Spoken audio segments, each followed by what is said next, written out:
I'm gonna mute you guys all. Huh? You guys can hear me loud and clear? Loud and clear tayo. Naririnig ako. Hindi choppy. Yes, yes. JLT, si Miss Joyce. Ayan, magandang gabi. All right. So, magandang gabi sa inyo guys. Ilang beses ko na inulit, no? Ulit-ulit. So, what I'm gonna do is, one sec. Let me just pull this out. Nasaan na ba yung aking Miro?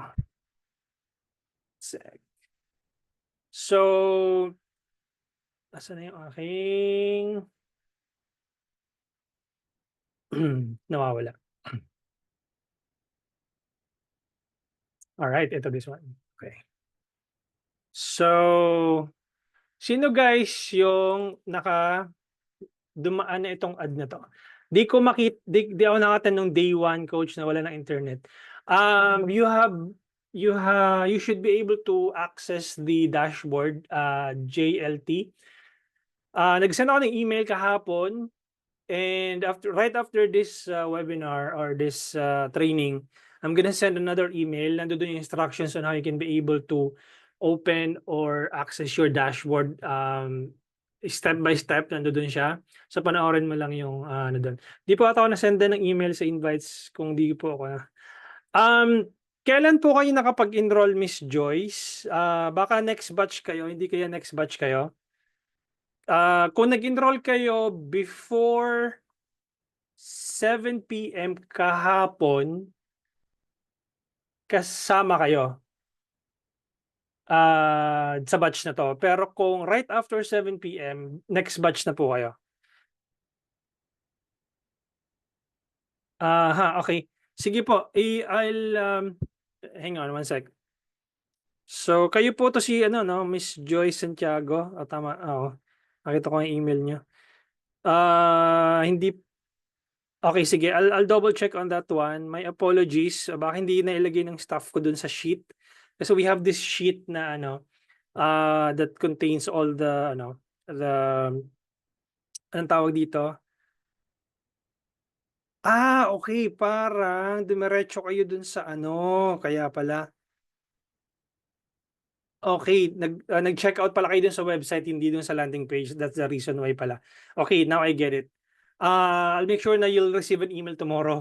My apologies on that one, Ms. Joyce. All right, so ayan. Pasensya, hindi po yata na isama ng staff ko dun sa sheet. But anyway, I'll make sure na makaka-receive ka ng email by tomorrow. Okay. So, let me just quickly share my screen. Let's see. Okay, let me know guys if you can see my screen.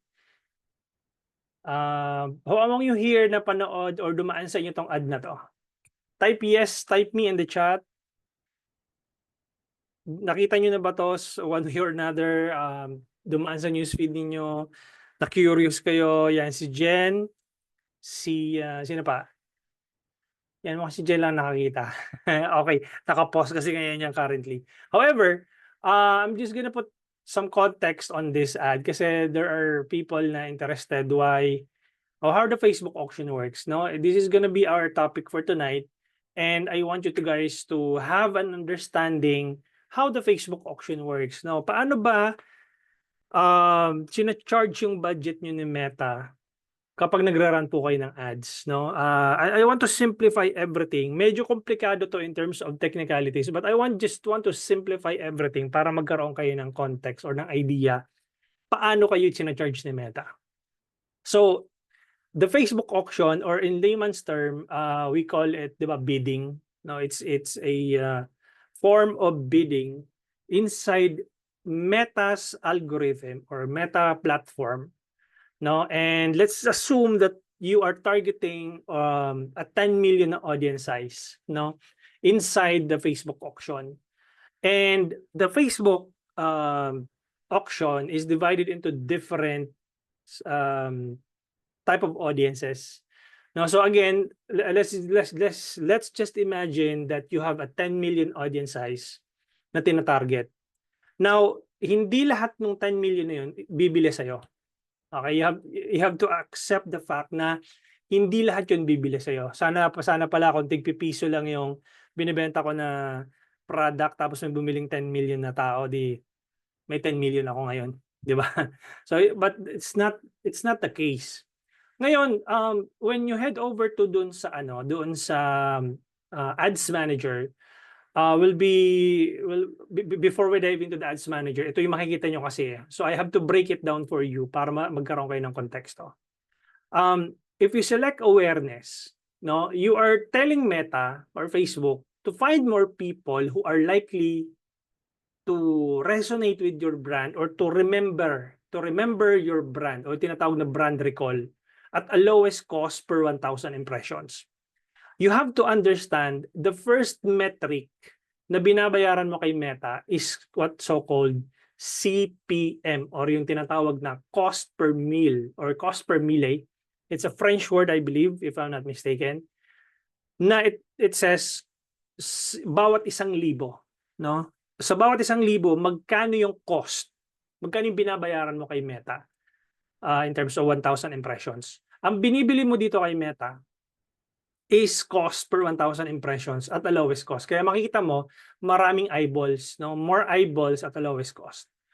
Now, if you select traffic, you are telling Meta na, hey, Meta, find more people who are likely to click the link or to visit my website because Meta, meron siyang data in each and every one of us, no? Na kung ano yung mga activities natin kay Facebook, kung ano yung mga kiniklik natin, kung ano yung mga pinapanood natin, alam ni Meta yun, may data siya na ini-store. And anytime na magkakaroon ng advertiser na gusto mag-run ng ads, ipo-pull out ni Meta yung data na yon.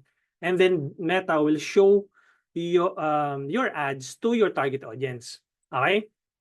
So, again, dito sa traffic, inuutusan mo siya na sinasabi mo, Meta, hanapan mo ako ng mga tao na mahilig mag-click, yung panay-click kung ano-ano pinagkiklik basta at makikita nila na kung anong nasa in front of their newsfeed, ikiklik lang nila.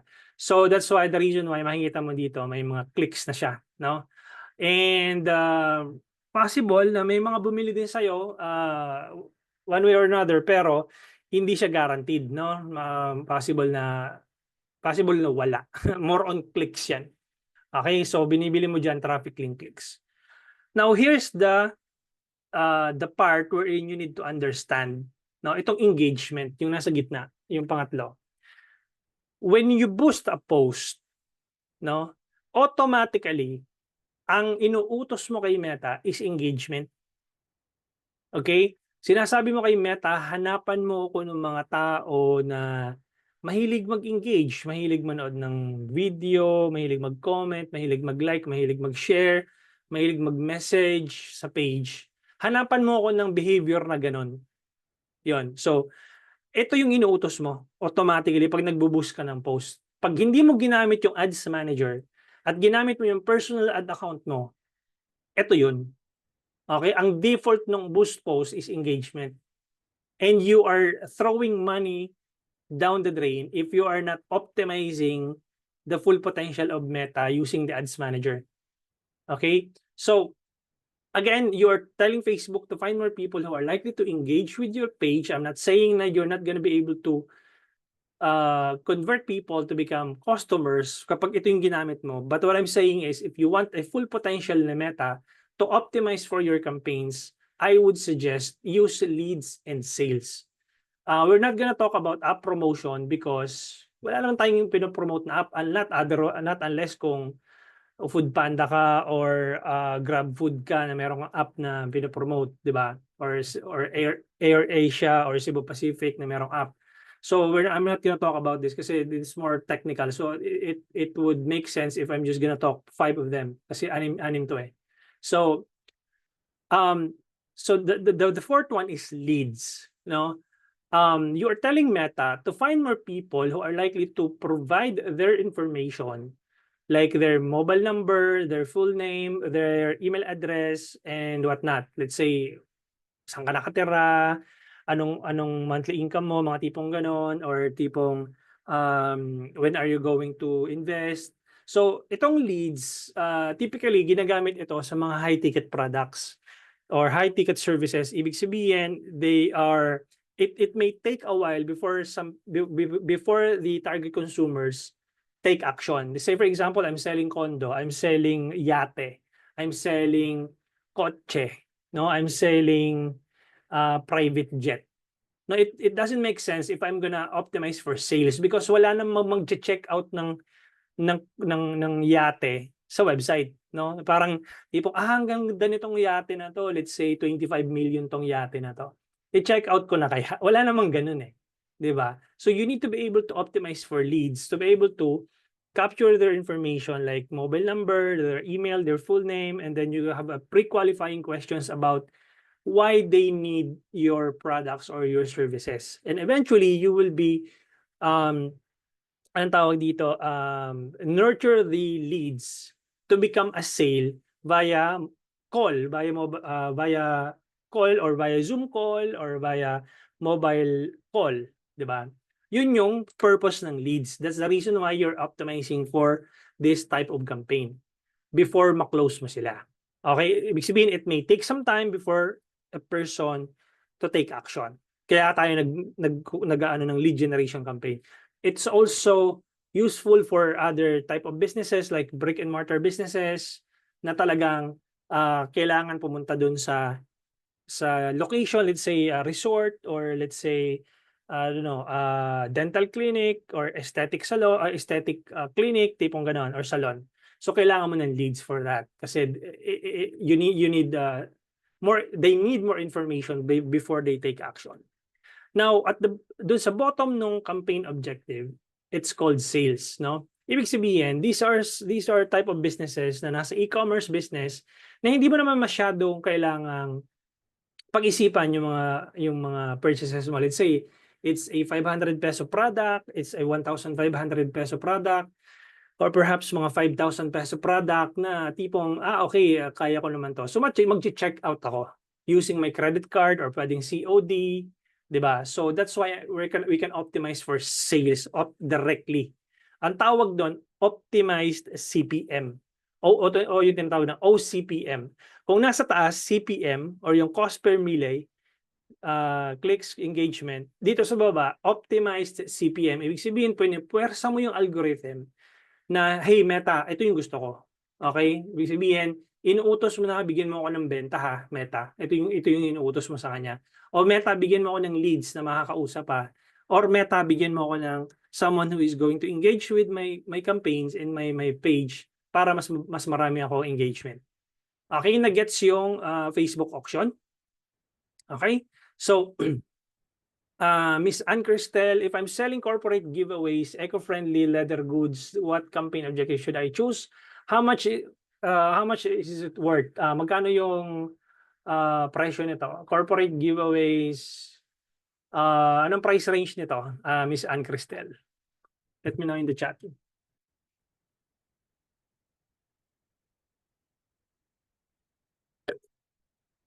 5,000 pesos ba to? 10,000? Depends po sa quantity and item, mga 250 and above. You can optimize for sales directly. But if you want to, let's say you want to parang speak with a representative nung company, you need to optimize for leads. Pero usually HR ang nag-order. Okay, ganito yan, Miss Ann Cristel, no? I'll stop sharing first. Ganito po kasi siya. How many of them you think? Gano sila karami? No, kasi ganito yan, Miss Cristel. Kung let's say sa buong Pilipinas, head ng HR, let's sabihin natin 10,000, pwedeng 10,000 ba? Ganun lang sila karami. No, buong Pilipinas or baka more than or less. I would suggest do not use Facebook ads kasi it will not be cost efficient, or it doesn't make sense if you use Facebook ads kasi hindi sila ganun karami in terms of population. Okay, you're just gonna be wasting money. What would I suggest is do email marketing or do cold call outreach. Yun yung mas effective, no? Pero kung magfa-Facebook ads ka, tapos sobrang liit lang nung population na yon, medyo mahirap yon para sa'yo. Kahit ako hindi ko tatanggapin yun. Kung ipaparan mo sa akin yung ads na yon, natatargeting ko yung mga HR head ng companies, hindi ko siya tatanggapin. Bakit? Kasi mahirapan ako. Okay, it would be very difficult for me to bring results for you. However, ang nakikita kong solution dyan is do outreach, cold call, email, yun yung pwede mong gawin. Okay? So I'm gonna be answering questions later on para tuloy-tuloy tayo. Is that okay, guys? No, para at least meron tayong question and answer later, mga siguro 15 to 20 minutes or 15 minutes mahaba na yan. So I'm just gonna proceed with my lesson here.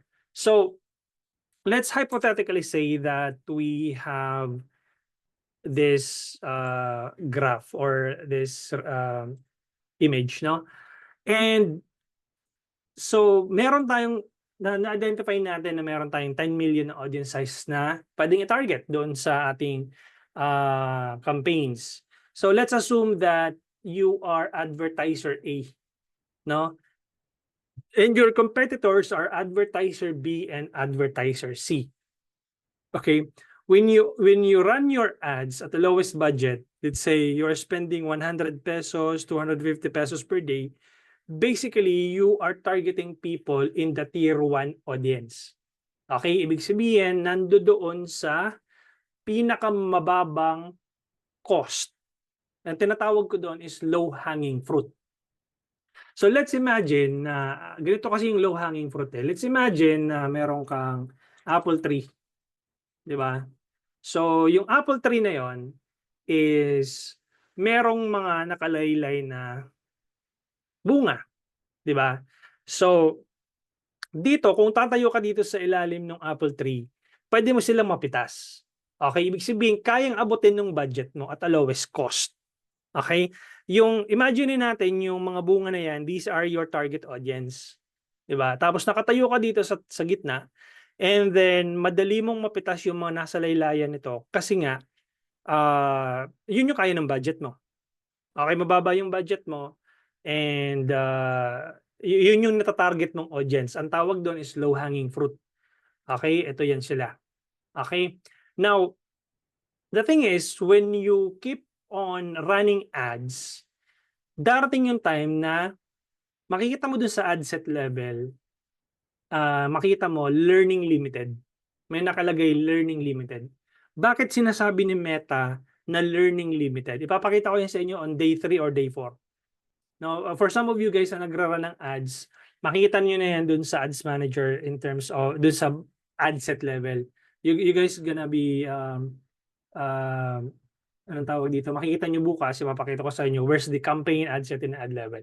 Now, bakit siya nagle-learning limited, no? Ibig sabihin po nun, naubos niya na or na-saturate na ng Meta yung tier 1 audience mo. So if you're spending 200 pesos per day or 100 pesos per day, yung tatlong audience na to, umikot na dito yung budget mo.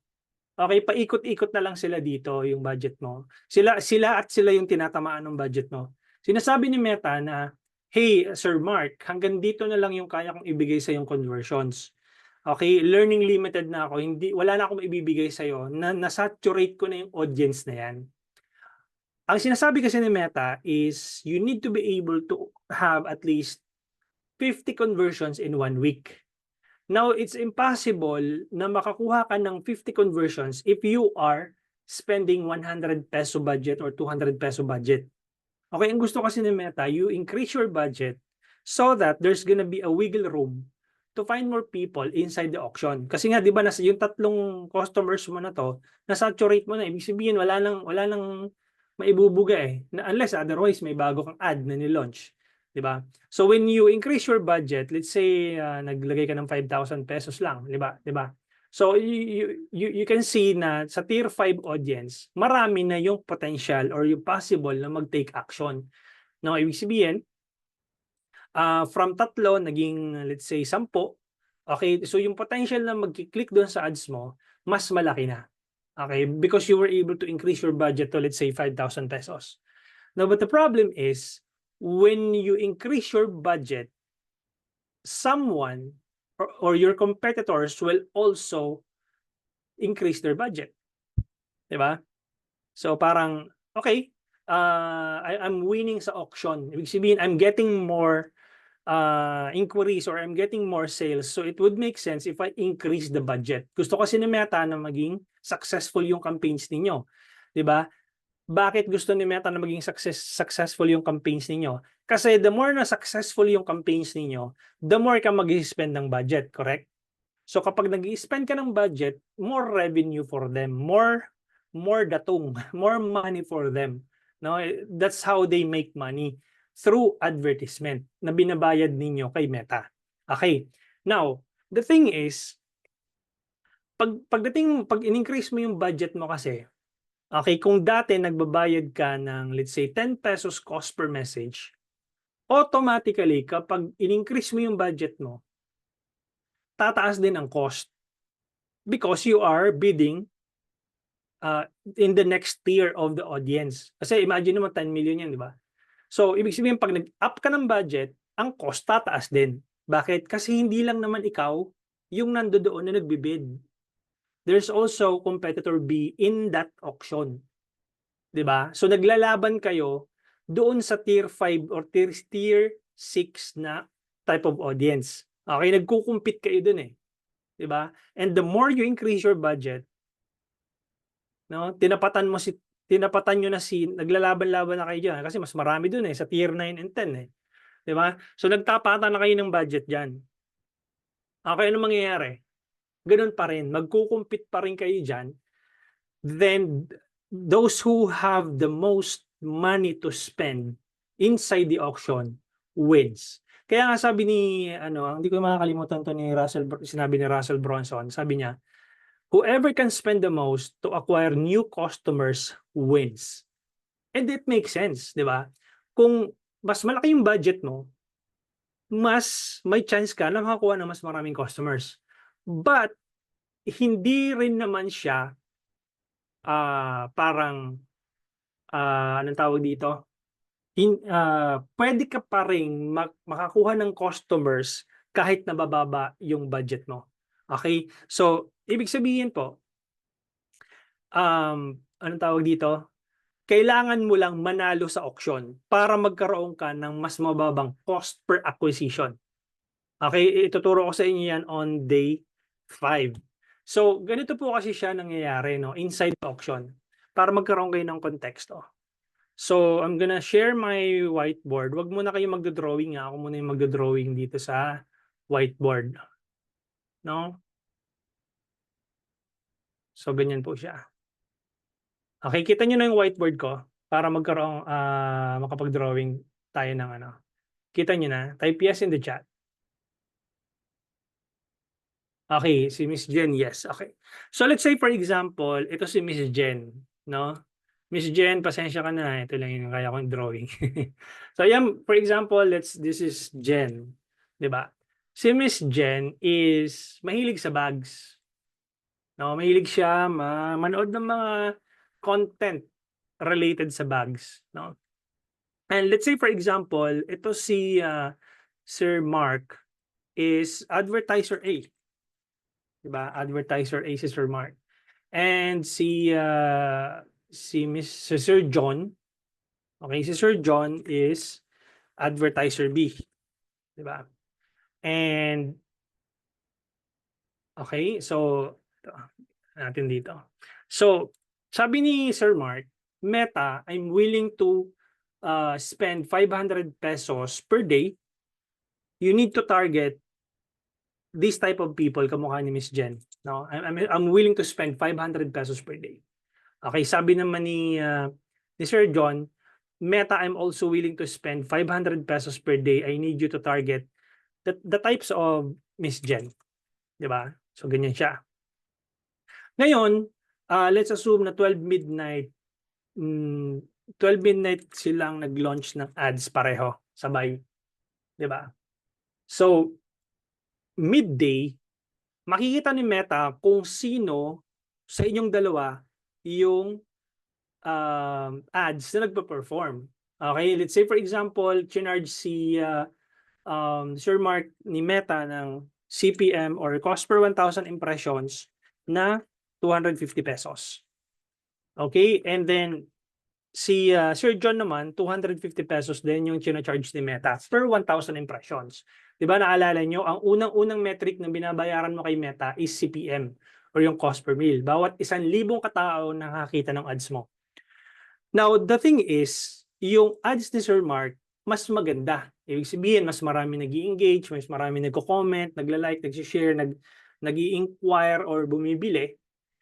Ang mangyayari po noon is bababa yung cost per 1,000 impressions ni Sir Mark. Magiging 200 po yan, magiging 150, and so on and so forth. So, ganun po siya.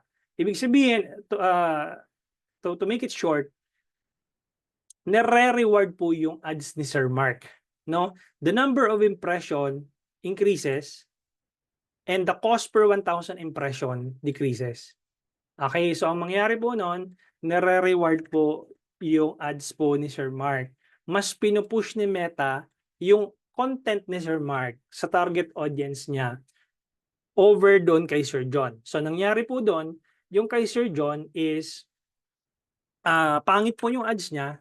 So ipe-penalize po niya ni Meta. Magiging 300 po yung cost per 1,000 impression, magiging 400, no? And so on and so forth. So pataas ng pataas yung cost ni Sir John. Anong mangyayari kapag tumaas yung cost per 1,000 impressions ni Sir John? Bababa yung number of impressions. Kapag bumaba ang number of impressions, kukonti yung mag-i-inquire, kukonti yung mag-comment, magla-like, mag-share, at kukonti yung bibili. Kasi nga, kukonti yung number of impressions. Diba? Ang mangyayari po noon, instead na i-reward ka ni Meta, pinipenalize ka po ni Meta doon sa ads mo. Okay, nilalagay niya po sa bottom, no? Binilalagay niya sa bottom 35% yata yun if I'm not mistaken, nung advertisers na nag-ads targeting the same type of people. Okay, meron po kasing parameters si Meta, meron siyang grading system na tinatawag, 3 lang yon. Below average, no? Below average ads, and then average na ads. No, ibig sabihin, pasok naman. Ibig sabihin, average naman yung ads mo. And the last one is above average. Diba? Above average. So, ibig sabihin, yung tatlong parameters na to, dapat nasa average ka or above average. Anong mangyayari kapag below average ka? Ayun, mangyayari sa'yo. Ipipenalize ka ni Meta and your ads are being shown to less people at a higher cost per 1,000 impressions. On the other side, kapag maganda yung ads mo, engaging, converting, entertaining, relevant, it will be pushed to ng algorithm to more people at the lowest cost. 1 second. I'm just gonna open this one. Okay? So, ganun po siya nangyayari. No? And, napansin nyo ba guys, nung nag-enroll po kayo sa akin, di ba, nung nag-click kayo ng ads ko, may mga lumabas din na competitors ko. Tama? Napansin nyo? Sino nakapansin? Let me know in the chat. Yes, si John, si Jen, si Joyce, si Miss Anne. Okay. You can just think of the same thing sa ads nyo. Okay? Pag nag-run kayo ng ads, automatically, yung mga nag-engage doon sa ads ninyo, lumabas din yung ads ng competitor ninyo doon sa same person na yon. Do you get the point? Diba? So, meaning, hindi lang ikaw yung nagrara ng ads kay Meta. You need to be able to bring more value to your target audience so that ikaw yung piliin nila at hindi yung competitors mo. Nag-guess yun yung point ko. Ganun po nag-work yung algorithm ni Meta. And never, ito madalas yung madalas kong just recently lang yung kaibigan ko na ano na nasa travel agency, sabi niya, "Paki-fix mo naman yung ano ko, yung ads manager ko, baka may mali kaming settings." Pero nung tiningnan ko yung ads niya may problema, hindi yung ads manager. Madalas bini-blame ng marami, ng mga advertisers o ng mga business owners, yung algorithm ni Meta. Pero they never look at what's inside. Ano yung type of ads na nire nila? Does it bring value? Does it bring education? Does it bring entertainment? So, parang dun pa lang sabi ko, kahit na anong kalikutin ko diyan, madam, hindi yan magwo-work talaga. Kasi yung ads mo, pare-pareho na kayo ng travel agencies eh. May picture, tapos merong parang trip to Taiwan, mga gano'n, mga promo-promo. Eh, pare-pareho na nga kayo eh. Parang umay na yung tao eh. Wala nang bago. Okay, pero kung sabi ko, gumawa ka ng video na let's say for example, how to go to Taiwan, or how uh, to make sure your trip to Hong Kong is parang anong tawag dito, hassle-free. Ba't di ka gumawa ng gano'ng content, 'di ba? Gano'ng type of ads na ipapalabas mo kaysa sa yung picture na puro promo, promo, promo, promo. Eh, hindi lang naman ikaw may promo eh. Ang dami-dami niyo ba di parang ang nangyari doon, nag-compete na kayo doon sa price war na kayo, 'di ba? So, may tanong dito, ano mas okay, video or photo? For me, video ang pinaka the best talaga, pero you have to test both. Okay? So ganun po siya nagwo-work. So naiintindihan na po how the Facebook algorithm works. Okay, meron pa bang hindi naiintindihan yung bagay na to? Okay? Ganun lang siya kasimple. And I'm gonna open my ads manager. I'm gonna show you guys my own account. Baka meron akong anong tawag dito, learning limited dito.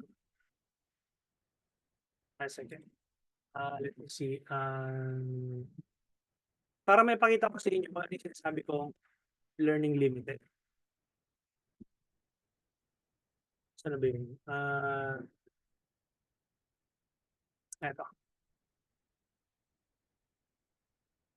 So, ibig sabihin guys, kahit na hindi ganun karami yung ano mo, yung budget mo, pero pag tama yung ads na pinapakita mo, ito kamukha nito. Pakita ko sa inyo to. Ito yung sinasabi ko sa inyo ng learning limited. 'Di ba? So, makikita nyo sa ad set level, 'di ba? Ito learning. Ibig sabihin, inaaral ni Meta yung audience mo. Makikita mo dito, 'di ba? Website leads 1/50. Ibig sabihin, sabi dito, Your ads are being delivered, but our system is learning how to best deliver them. You may see changes in performance and higher cost during this time since performance is still stabilizing. Avoid editing your ad set during the learning phase. Ibig sabihin, itong learning phase progress na to, kailangan magkaroon siya ng 50 leads or 50 conversions. And as far as you can see it, I only have one lead pa lang in the past 30 days. But that's okay kasi maliit yung audience size eh. So, ibig sabihin, still learning siya. And then itong ad set na to, active na siya kasi kahit pa paano, tingnan natin kung sa maximum nito is naka 50 na ba to. Ayun 56 na siya. 'Di ba? So, ibig sabihin kahit na hindi nga 56 pa eh, 12 pa lang to, pero naintindihan na ni Meta yung target audience mo, nag-active na siya. Okay? So, and you can see here na learning limited. Ibig sabihin, wala na siyang audience na mahanap inside the auction. Kaya po siya nag-learning limited. Does that make sense, guys? Naintindihan niyo yung Facebook auction, how it works? Diba? Any questions? So I'm gonna, anong tawag dito? Gonna check the questions here sa chat po natin.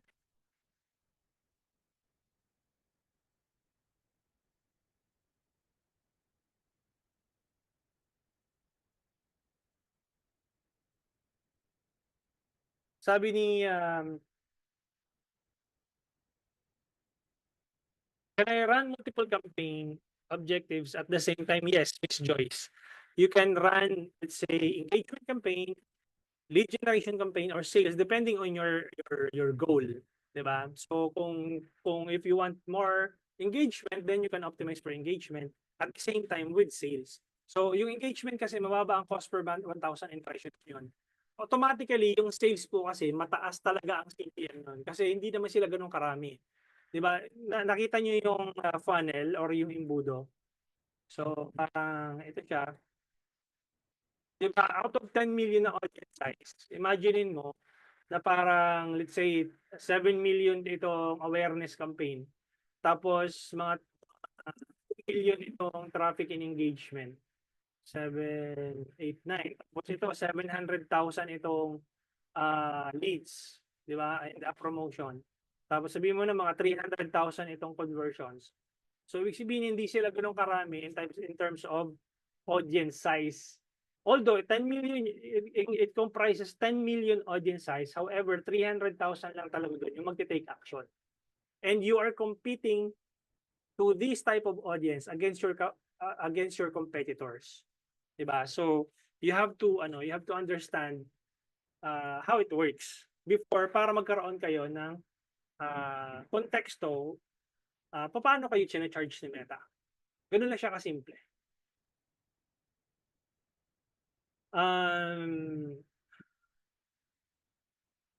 Did I answer your question, Miss Ann Cristel? I can unmute you if you want more explanation. Just let me know, no? Para ma-explain ko sa iyo kung bakit hindi uubra sa iyo yung Facebook ads. Okay, there are campaigns na there are businesses na hindi mo kailangan ng Facebook ads. More on outreach ka dapat. No, let me know kung kailangan mo, kung you want to unmute, I can explain it better.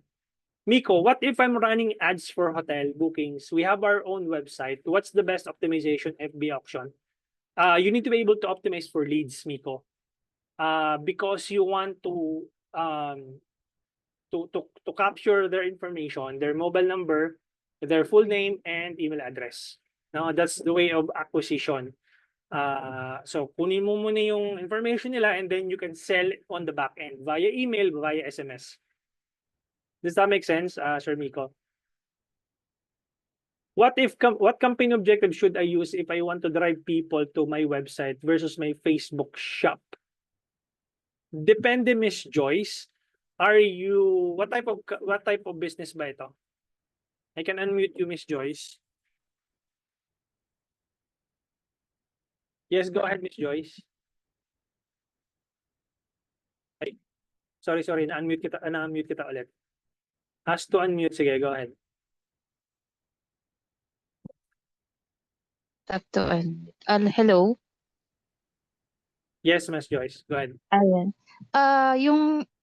Yung website po namin is parang retail services po siya, pero more on fashion bags po. So medyo high-end po yung products namin. Oh, okay. Like mga LV, mga ganun. Hindi naman. More on locally made po siya, pero ang target market po namin is high-end po. Okay. So, ganito, no? Yung website nyo represents your parang yun yung address nyo sa online eh. So, not many people, give me a price range, 50,000, 100K, more than? For a single bag po, maybe 10,000 po. 10,000. So, okay lang yun. Walang problema doon. You can drive traffic directly to the website. Ibig sabihin, you optimize for sales. Yes po. Okay, so you optimize for sales and you have to know your cost per acquisition para ma-determine mo how much would it cost you to acquire one customer. So I'll give you an example. This is more on day 5 na pag-uusapan natin. But we can talk about half of it. Imaginein mo, if it would cost you 5,000 pesos to acquire a new customer just for one customer to buy a 10,000 peso bag, parang it doesn't make sense, di ba? It has to be lower than the 5,000 pesos para ma-justify mo yung return on ad spend mo. Does that make sense? So, yes. So let's say it would cost you, let's say, 1,500 pesos to acquire one customer for a 10,000 peso bag, and you have, let's say, a profit margin of, let's say, 50%. So you get what I mean. Like, profitable ka kahit papaano, di ba? Mm. But if the cost per acquisition to acquire one customer is higher, or parang anong tawag dito, mahal, so doon ka magano, you have to find ways to promote your bags. Pwede kayong mag-live selling, pwede kayong maraming ways on how to acquire customers. Pwede kayong anong tawag dito, yung on-site selling, yung mga tipong ganon. So you have to find your sweet spot doon sa brand po ninyo. Okay? Okay. Okay po. So, Bali, yung follow-up question ko to that po is parang Sure. meron po bang reports dun sa ads manager after the campaign is posted? Para alam ko kung nananalo ba ako sa auction Yes. or We'll talk against my about that. competitors. Yes, we'll talk about that on day 4. Okay. Okay, yung mga reporting columns, isa-ising ko po sa inyo since may website kayo. Huwag kayong mawawala kasi I'll discuss website and messages. So kung ano yung mga metrics na titingnan mo. Kasi sa messages, very simple lang. 3 lang yung metrics mo na babantayan doon. Sa website, medyo madugo yun kasi maraming reporting columns. Okay, but I have to simplify it na parang hindi ka magugulo in terms of your optimization. Okay? Okay po. Thank you po. You're welcome. So, I hope I was able to answer your question. Should we separate campaigns for cold audience, new people, and warm audience? Yes, you should, Miss Joyce. John, Coach, nakaka-apekto po ba ang pag-share, like, and dami ng comments sa boost bago gamitin sa ads? Yes. Ganito kasi siya, Sir John, no? Kapag galing siya sa regular post, yung ginamit mong ads. Kumbaga, pinost mo muna sa page. Tapos parang ang daming nag-engage, ang daming nag-comment, ang daming nag-how. Ibig sabihin, it's a recipe for virality. Kumbaga, alam na ni algorithm, alam na ni Meta kung sino-sino yung mga tao na to. Ibig sabihin, sabi ko nga sa inyo, bawat engagement, bawat comment, bawat like, bawat shares, bawat clicks, merong data niyan si Meta. So, kung itong post na to is parang hindi mo pa nga ginagamit sa ads, pero ang dami nang nag-like, nag-comment, nag-share, tapos in just span of, let's say, 3 days, meron ng 500 comments, ganyan. Gamitin mo siya as ads. Mas mababa ang CPM nun. Mas gusto ni Meta yon kasi mas ipupush ni Meta yon for more people to see your ads. Does that make sense? Yes, nakaka-apekto yon. Ibig sabihin, in a positive way, nagkakaroon siya ng positive effect kapag yung image mo na ginamit or yung video mo na ginamit, nagkaroon ng engagement. Miss Joyce pa rin, are there tools or report in ads sa manager to look at? Ito, sinabi niyo po kanina. So, yes, we'll talk about that on day 4 para magkaroon tayo ng clarity. Coach, ano mas okay? Ito, nasagot ko na to. Is it okay to duplicate the ad set na learning limited na will I still get the same audience? Yes. That's the Miss Joyce, ito yung strategy na ginagamit ko talaga. Hindi ko ginagalaw yung test. Hindi ko ginagalaw yung winning ad set ko even if I'm spending 100 to 200 pesos per day. I just duplicate the same ad set and put a much larger budget on it. So what I'm gonna do is I'm gonna share you guys if you head over to my website, digitalhomey.net, and you select forum, diba? Punta ka dito sa search, type mo lang dito 100 pesos. Ito yung strategy na ginagamit ko. Even if I'm spending small budget, I'm still able to win inside the auction. Okay, so i-click itong download, mapupunta kayo dito sa PDF file. Okay, you can download it for free naman. So nandito yung step by step on how you can be able to structure your campaign from scratch. So this is the framework I'm using. By the way, guys, no, a lot of media buyers, hindi lang ako na teaching Facebook ads, we have our different tactics. We have our different strategies.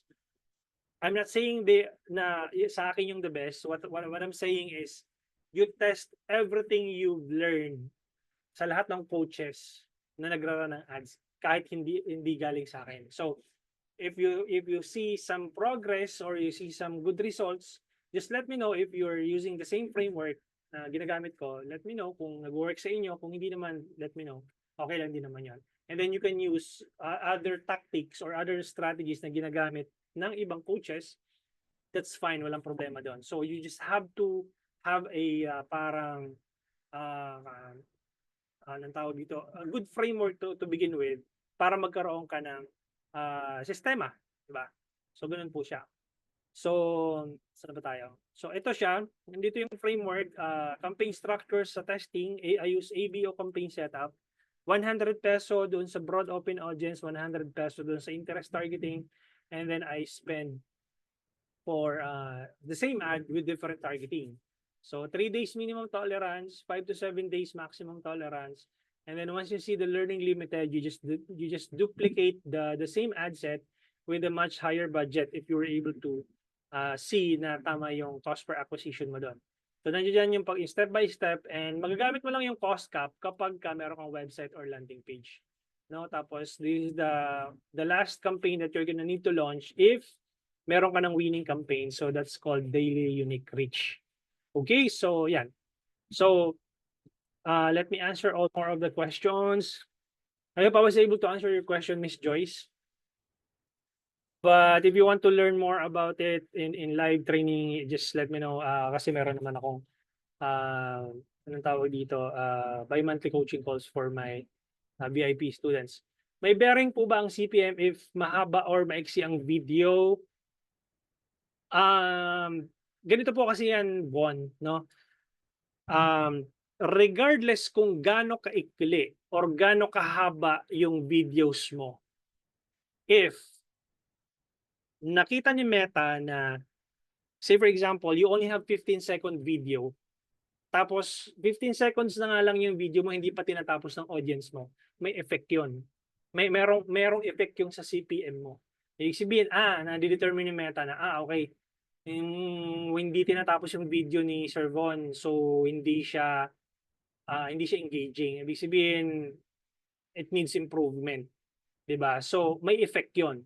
Pero kung tinatapos yung 15-second video, tapos nagko-comment pa sila, nagla-like, nag-share, may effect yun. Ibig sabihin, alam ni Meta na, this ad is, yan, si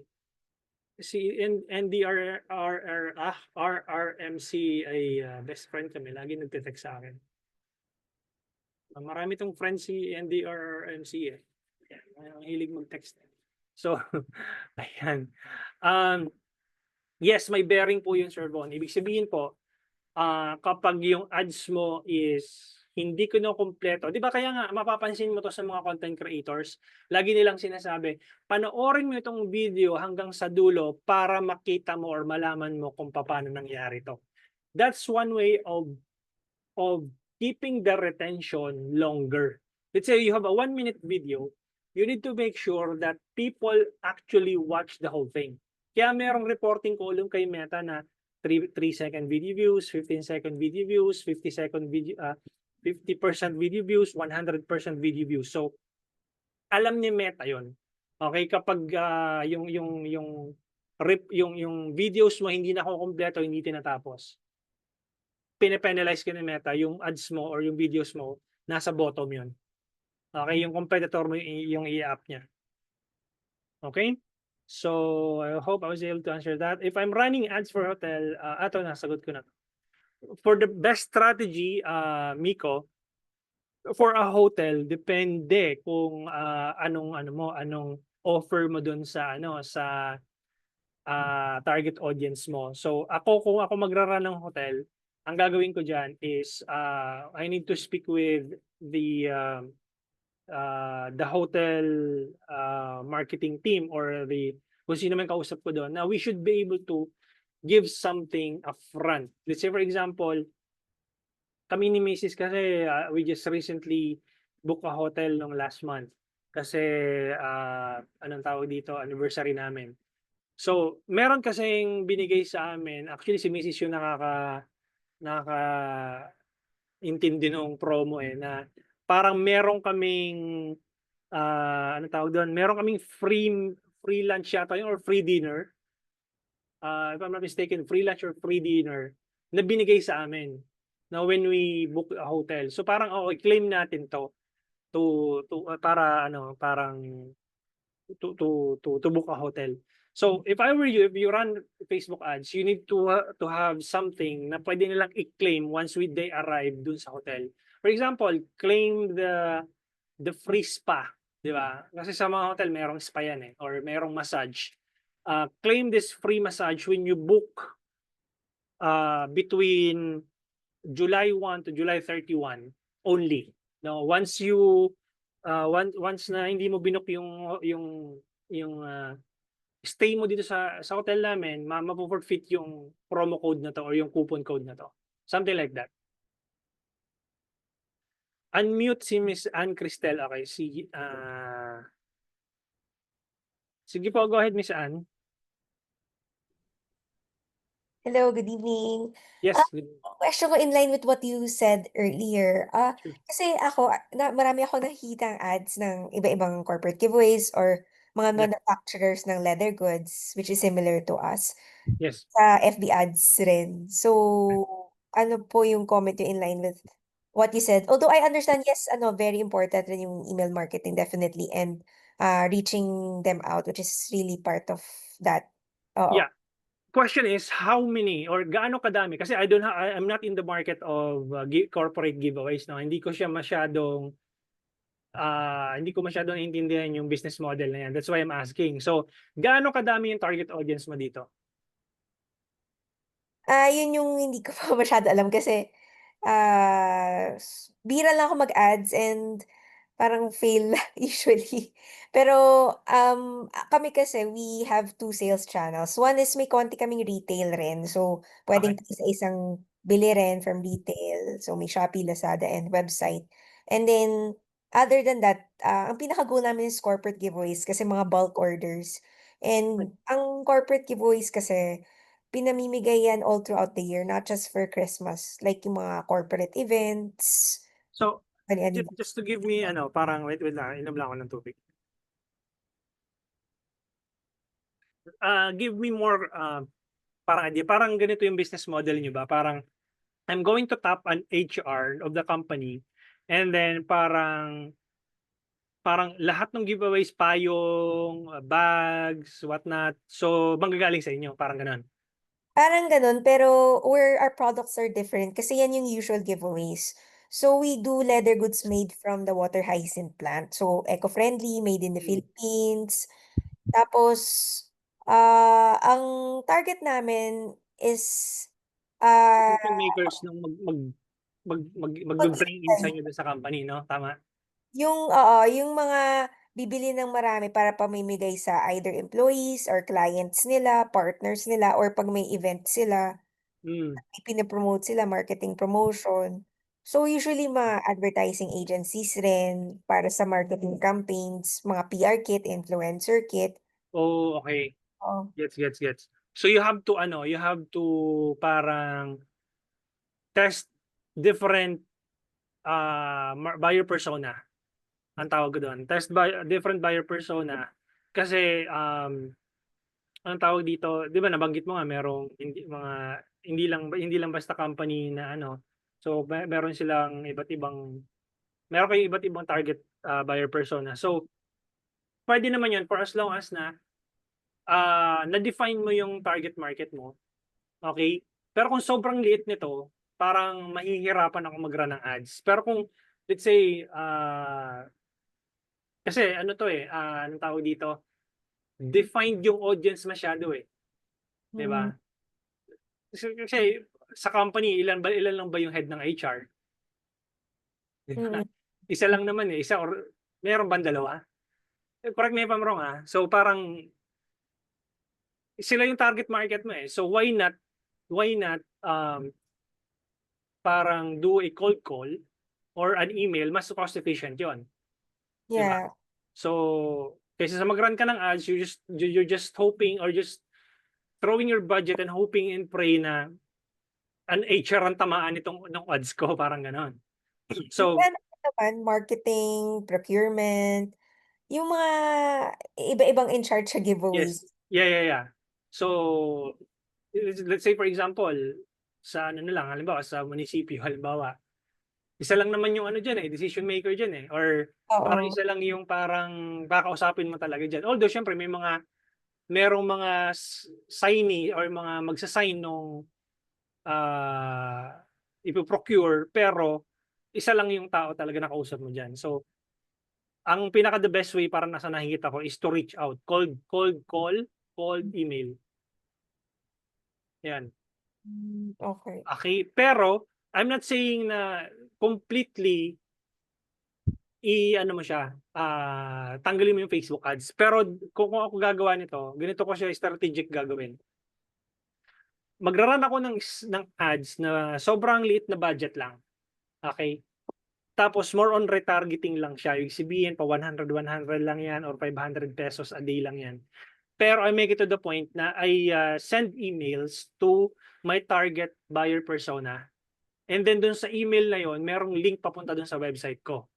Okay? I'm gonna put a pixel inside the website so that once they click my email, pag napunta sila sa website, automatically tatamaan sila ng retargeting campaigns ko. Does that make sense? Ah, um, so coach, kung may Facebook pixel ang website, automatic yan once ni-click nila sa email, mata-track ni Yes. Facebook Yes. pixel. Yes.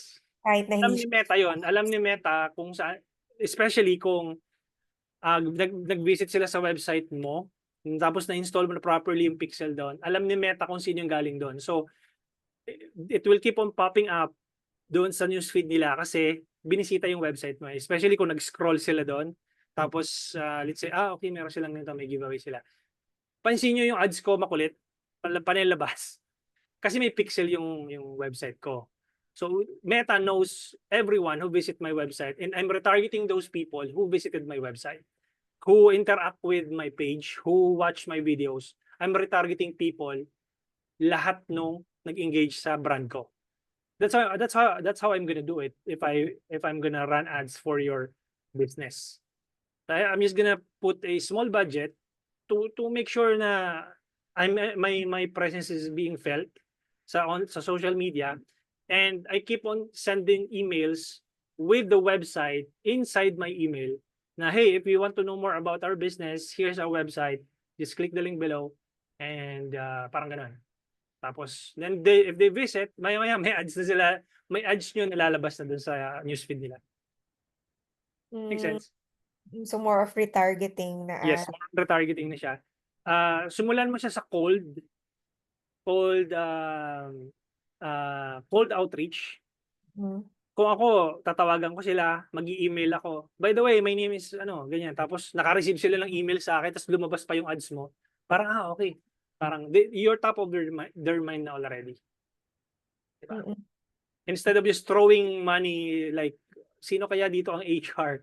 Parang, although, dun sa Meta, makiklik mo naman dun, mahanap mo naman dun yung mga parang demographics na working as HR, pero, yun nga, hindi sila ganun karami. Diba? Okay. I hope that makes sense. Opo. Ganun din po ba pag construction yung business? Construction business, tatargetin nyo yung mga yung mga business owners in the construction space. Tama ba? Business owners is one, pero pag malalaking kumpanya, may mga head sila na engineering, architects, project managers na kumpanya. Yes. Pero, anong tawag dito? Ano ba kayo? Magsusupply kayo ng construction materials? Tama ba? Hindi po, contractor kami. Parang Contractor kayo. design and build, architect. So design and i-design, tapos i-build yung dinesign. Oh, okay. Ang specialty is construction. So, Kilala pwede niyo si para ano, architects. okay, nasa field kayo ng ganyan. Nakita niyo na ba yung TikTok nila, ano, GLI Construction Services ba yan? GLI? Ah, Oo po. Yung parang vlogger na. so you need to ano, you need to be more creative on creating content sa social media. And I'm not sure kung nagra-run sila ng ads. Wala pang dumadaan sa akin na ads nila, pero more ang lakas nila sa organic. So you have to create a content that speaks about your target audience. Okay, and then yung content na yon, kung nakita niyo na nagwo-work yon, you have to run ads, no? Based on that specific content. And ang masasuggest ko, magkaroon kayo ng dalawang page, isa sa organic, isa sa paid. Okay, kasi ako puro paid ako eh. Tinatamad akong gumawa ng organic eh. More on paid talaga ako, yun yung ano ko. Pero if I were you, gawa ka ng isang page for organic and gawa ka ng isang page for paid. Tapos gawa ka ng content similar to that one so that you can attract more customers or more clientele related doon sa space na ginagalawan ninyo. Make sense? Bakit po kailangan separate?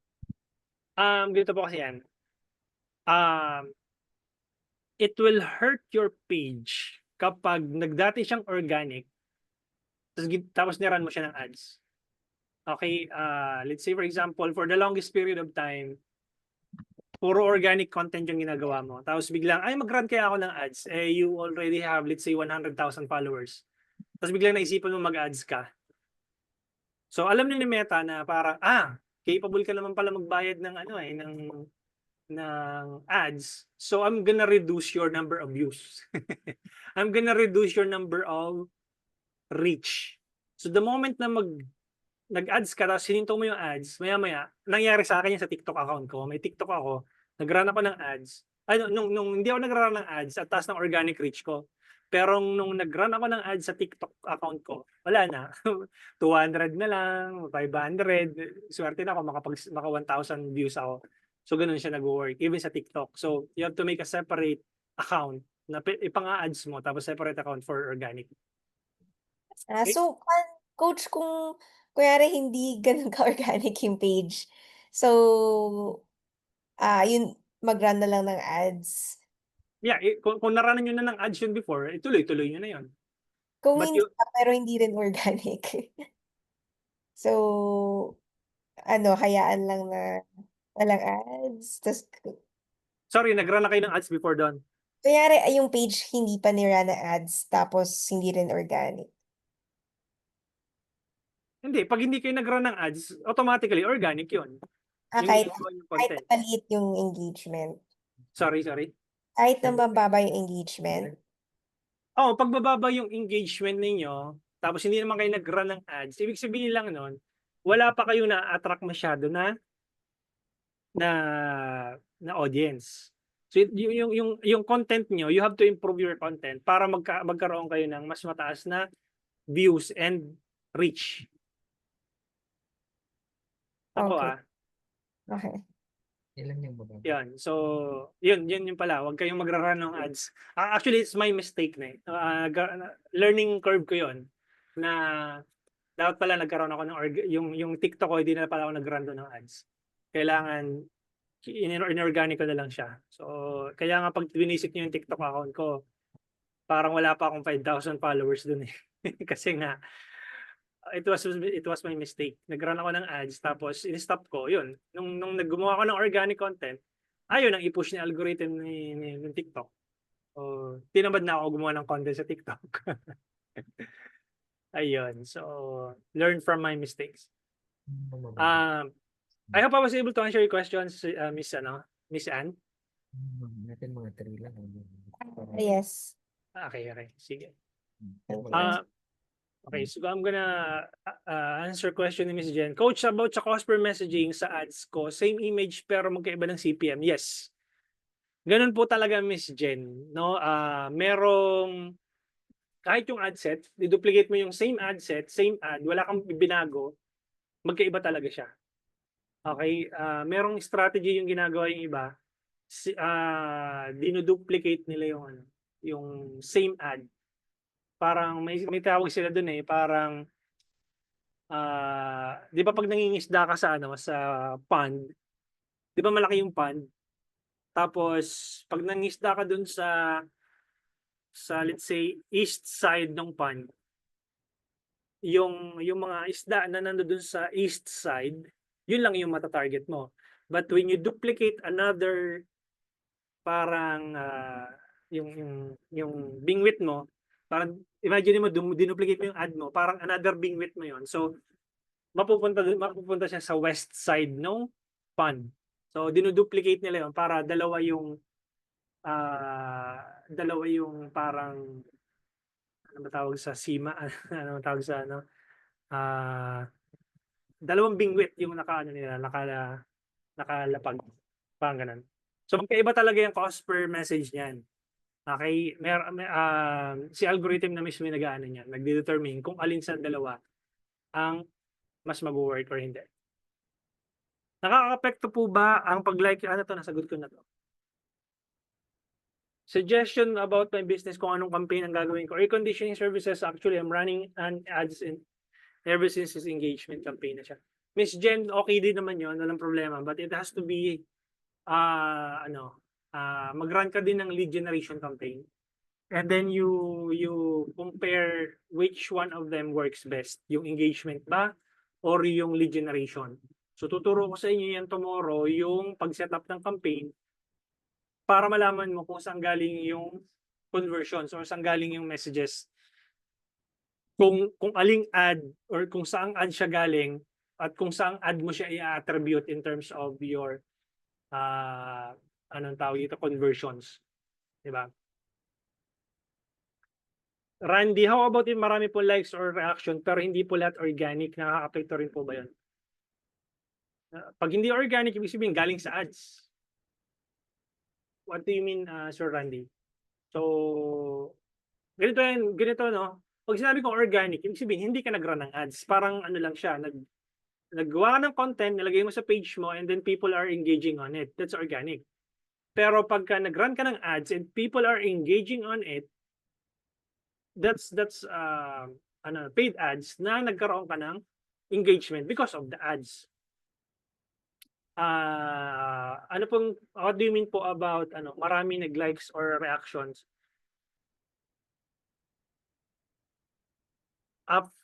False reactions? Hindi ko masundan yung fake reactions. Parang bot, ganon? Okay. Let me know kung parang bot ba yan. Ang ginagawa ko dyan normally, kasi may isa akong client, napasukan kami ng bot. Ibig sabihin, ang ganda-ganda ng campaigns namin, maya-maya, parang kung sino-sino ng mga bata na yung nagme-message. So, ang ginagawa ko dun, i-stop ko yung same ad set, tapos nire-relaunch ko. Magti-tweak lang ako dun ng parang, let's say, kung dati 18 to 65 plus yun, ang gagawin kong 25 to, let's say, 45 lang. Titingnan ko kung nagbago yung quality of messages. Ganun yung ginagawa ko, Sir Randy. Sir, saan namin pakukuha yung guidelines na pinakita nyo po? Sa website. Ito po siya. Yung punta kayo sa website ko, ito po siya. So, punta kayo ng digitalhomey.net. Ito, send ko dito sa ito, send ko dito. Yan, para i-download po ninyo. I-download niyo po yan. Okay, so questions pa. Miss Rachel, you can download it. Let me know kung you're able to or you're having some trouble downloading it. How often should we optimize or change the campaign based on auction performance? How often should we optimize or change the campaign based on auction performance? Magpapalit ka ng campaign, no. Magpapalit ka ng creatives. Miss Joyce, how often? Ako weekly dapat ina-advise ko yung mga clients ko na dapat weekly meron bago. May bagong creatives. At least 3 to 5 minimum na 'yon. Yung ibang yung ibang company 70, 100 creatives per month or more than pa. Dapat gano'n. Tapos, yung action performance, titingnan mo yung cost. Lagi mong titingnan lang naman dun is yung cost. How much is it costing you to acquire messages, to acquire leads, or to acquire a purchase? Titingnan mo yung cost lagi. Okay, wala ka namang ibang babantayan dun, kundi yung cost per message or cost per purchase. Miss Christine, is it okay to boost post sa page na nag-monetize? Will it affect the monetization? Well, okay naman na mag-boost ka ng post sa minomonetize na page. However, may effect yan in terms of kapag let's say, hindi ka na nag-ads. 'Di ba? Kaya nga, i-separate mo na eh. Ngayon pa lang, i-separate mo na yung page mo dun sa organic and dun sa paid, anong tawag dito na page. Actually, yun ang mali ko eh. Over the years, dapat nagkaroon ako meron ako isa pang page. Clarence Hill naman yung pangalan ng page. However, hindi ko na siya nagamit. Nandiyan pa rin naman siya, kaya lang, na-run ko ng ads eh. Yun yung mali ko. So, wala. Ano na yun. Alam na ni Meta na I'm able to run ads. So, ang pinaka-the best na gagawin ko dito, mag-uumpisa na naman ako sa isang page na organic. So, tinatamad akong tinatamad akong gawa ng bagong page. So, hayaan ko na tong existing page ko na gawin kong organic and paid. Pareho lang. Pareho ko siyang yun yun. Diba, tinuloy-tuloy ko na. JLT, pwede pa unmute. Ayan, sige. Go ahead. Go ahead po, JLT Solution, Digital Solutions. Hello, Sir Clarence. How's it going po? Good night. Yes. Good night tuloy. Yun. Media buyer po ako and owner din ako ng digital marketing agency. And Yes. ano pong suggestion nyo? Is it okay to like run sales campaign or lead generation campaign considering na ang target audience namin is high ticket? I mean, more than kada offer namin or kada client, it's usually minimum of 50,000 a month. So we target e-commerce business para i-avail yung marketing services namin. Yeah. Lead generation. Lead generation po talaga. Why? Because you need to establish More yung information before they ask. information about your services. 'Di ba? Anong tawag dito? Meron po kasi akong sir. Sorry. Sige, go ahead. Nagkaroon po ako ng ads ngayon. Actually, kakapost ko lang kanina. May na-observe po ako. So, sa isang ad set, gumawa po ako ng 3 ad creatives. So, ang working po doon is yung video ads, pero na-fatigue na po siya. Sabay, gumawa ako ng bagong ad creatives, which is Tagalog ad creatives na static ad lang siya. Tapos, ayun po yung sobrang daming results. Pero, nung tinitignan ko na po yung funnel ko or yung forms ko, biglang hindi na po nag-add yung lead. Ay, wala nang nadagdag na lead. Pero based doon sa may metrics na tinitignan ko sa Meta, siya, good, magandang CTR, magandang whatnot. So, may landing page siya, may website ka?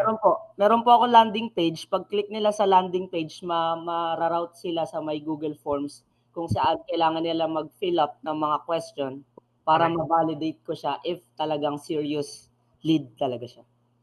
Okay, ganito, yung ads manager kasi yung anong tawag dito? Front end o yung ads manager natin. Hindi ako tumitingin doon ng numbers para mag-base ng decisions. Tinitingnan ko yung back end. Okay? Ibig sabihin, ang tawag ko doon is skewed kasi yung numbers doon eh. Hindi siya 100% na totoo.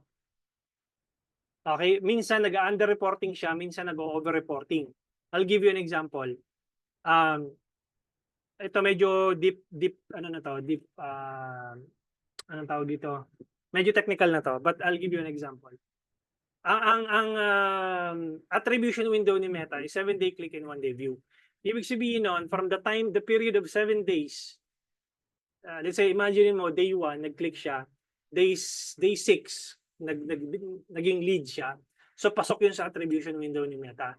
The moment na outside the attribution window yun, hindi na yun mahirapan or hindi na accurate yung data na papasok sa'yo doon sa Ads Manager. So you have to check yung actual conversions mo sa backend. Kung ano man yung ginagamit mong squeeze page or opt-in page, kung GHL man yan, whatnot. So bilangin mo yung number of conversions doon. The way I do it, or let's say for a client or for my business as well, gumagawa ako ng different forms para malaman ko kung saan galing tong lead na to. Halimbawa, I'll give you an example. Ad set A.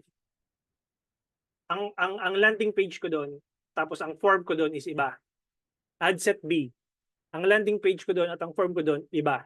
Ad set C, ganoon din. Landing page ko at ang form ko doon, iba. So that pag ni-review ko yung opt-in sa backend, and let's say form A was able to get 100 leads, form B was able to get 5 leads, form C was able to get 50 leads. So alam ko kaagad kung aling campaigns ang nag-work without looking at the ads manager.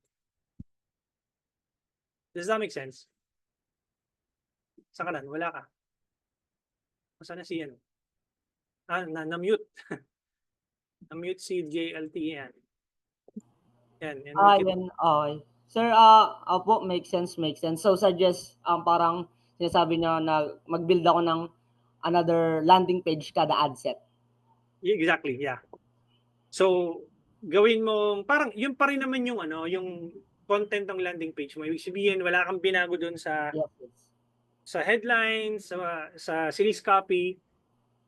Duduplicate mo lang siya ng, kung halimbawa, you have in mind, you have, let's say, 5 avatars or 5 buyer persona. Okay, so buyer persona A, B, C, D, and E. Tapos, bawat ad set, gawa ka ng form specific only for this buyer persona. Pero yung form na yun, papangalanan mo din siya ng kung ano yung buyer persona mo na tina-target. So, halimbawa, e-commerce business owners, yun yung form nun. Tapos pangalawa, let's say, ito naka-specific, let's say, skincare e-com owners. Tapos let's say ito naman, supplement e-commerce business owners. Ayun, mga tipong ganon. Last is, let's say, kung puro e-com to, halimbawa. So, let's say ito naman, e-com or on leather bags naman, kunyari. So, i-separate mo yun ng tatlong ad set, tapos separate ng different forms. And then, pag tinignan mo sa back-end, alam mo agad kung sino yung nag-work. Diba? Without looking at the ads manager. Kasi skewed yun eh. Make sense? Okay po. Yes. Yun, bali na sagot po. Thank you po. Thank you, sir. Yan, maraming salamat din. Okay, so yan, marami tayong natutulungan. I'm happy. How can I improve po mga poor-performing campaigns without starting from scratch? Also, are common mistakes in Facebook ads that I should avoid based on your experience po? You can improve your poor-performing campaigns by improving your ad creatives. Simple as that, Ms. Joyce. By improving your ad creatives and your offer. Dalawa lang yun. Improve mo yung creatives mo, improve mo yung offer mo. Sorry, tatlo pala. And your sales process. Kasi ganito lang yan. Marami kang inquiries, pero yung sales process mo, saan mo dinadala yung inquiries mo? Parang ganun. Saan mo sila, meron ba na sumasagot doon sa inquiries? Ini-email mo ba sila? Tinatawagan mo ba sila or may message mo ba sila? Yun.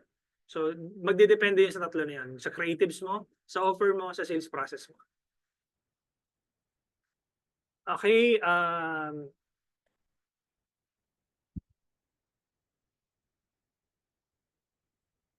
Parang nasagot na yung tanong ko. Okay, good.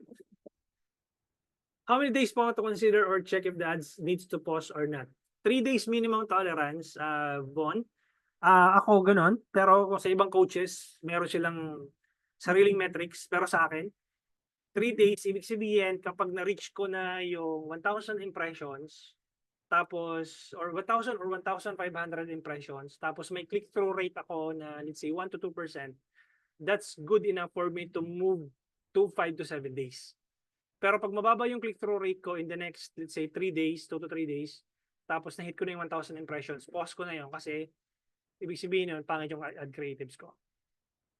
Okay, that's for website or landing page. Pero sa messaging campaign, you have to stretch it out for a month para makita mo kung ilan yung pumasok na messages, ilan yung nag-convert out of those number of messages. Does that make sense?